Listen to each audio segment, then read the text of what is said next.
Namaskar. My master has coined a new phrase which is applicable in this 21st century for the social outlook of humanity. He calls it Neohumanism. And it's composed of two words, neo, meaning new, and humanism was a philosophy propagated in the 12th century which places humans at the center of all life. So neo-humanism in brief is the practice of love for all living beings. And so it extends to animals, plants, and even inanimate beings. And it has been embraced, this concept, by saints and sages throughout history. Maybe the most famous one we know in the West is St. Francis of Assisi, a lover of animals and plants. And another way of saying neo-humanism is universalism, because its outlook is 360 degrees, and nobody is excluded in its social outlook. So as human beings, we're one of billions of species that inhabit our Earth, and we are like the elder brothers or the stewards of all of the different beings that we share this home Earth with. But as we know, unfortunately, we are not doing our job very well nowadays. And when we're not caring for the created beings created by the Creator, the more we neglect them, the more we are digging our own graves.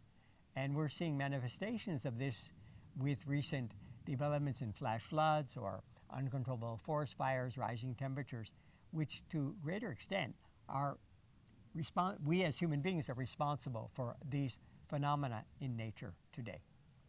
So through the practice of meditation, we become more sensitive to the connectedness and unity of all life. And we realize that, some people even have mystical experiences with nature. That's how they begin their spiritual journey.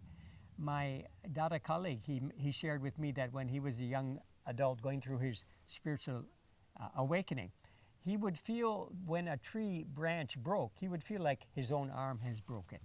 And so in this way, we have this interconnectedness with nature and even plants. Now, it seems that we can measure the feelings of plants. They have emotions. When different sensitive electrodes are placed on plants' leaves, they manifest certain emotions, either when an angry person enters the room or when a loving person enters the room. And so in this way, we know that plants have feelings. And so sometimes people make fun of the tree huggers, but actually trees benefit from that act of love. And it's certainly better than carving initials into the tree on the bark of the tree. So another way to explain the neo-humanism is that it also extends down to the tiny microorganisms whose constant activity in the soil enrich the soil. And when the soil is rich, the plants on which they grow are full of nutrients, and that is very good for our own health.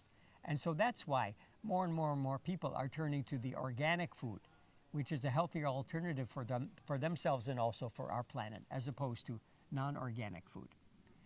Vegetarianism and veganism are practical offshoots of the philosophy of neo-humanism. And out of respect for all of life, we try to eat lower on the food chain. And because today, the way in which animals are cruelly treated in factory farms, some people have turned even to veganism, and they exclude all dairy products from their diet, of course, which includes no meat and fish, eggs. So let us understand that, and the neo-humanism concept, there are birds, when they chirp, the cows, they moo, the wolves, they howl, and dogs bark. We don't know their language, but they're communicating with each other.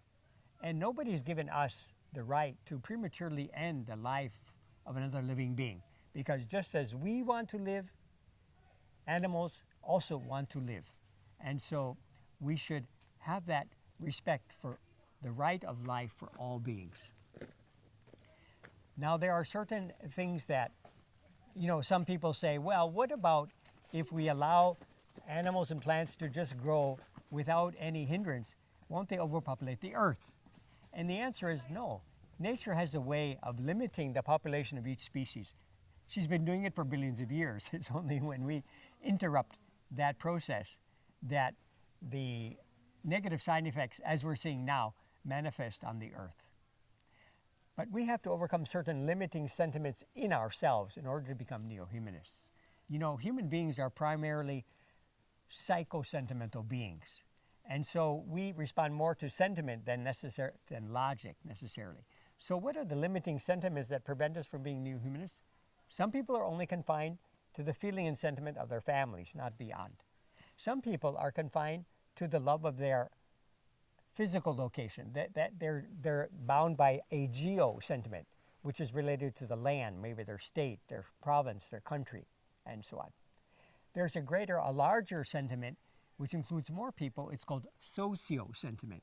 And these type of people are attached to their group. They have a sentiment for their group and not beyond, maybe their race, their language, their culture. And so in this way, it's a limiting sentiment. And beyond that is the human sentiment, that humans identify with themselves with all human beings. It's very broad. It's still not broad enough because it doesn't include plants and animals. So neo-humanism includes all, even inanimate beings, in its social outlook. And it is this outlook, this view, which will help us as humans in the 21st century and beyond to care for all the living beings that live in our planet. So let's try to do more meditation and try to feel that we are manifestations of that universal consciousness, which is in everything. And let us share that cosmic love that we have with all the beings on the planet and create a beautiful paradise here on Earth. Thank you. Namaskar.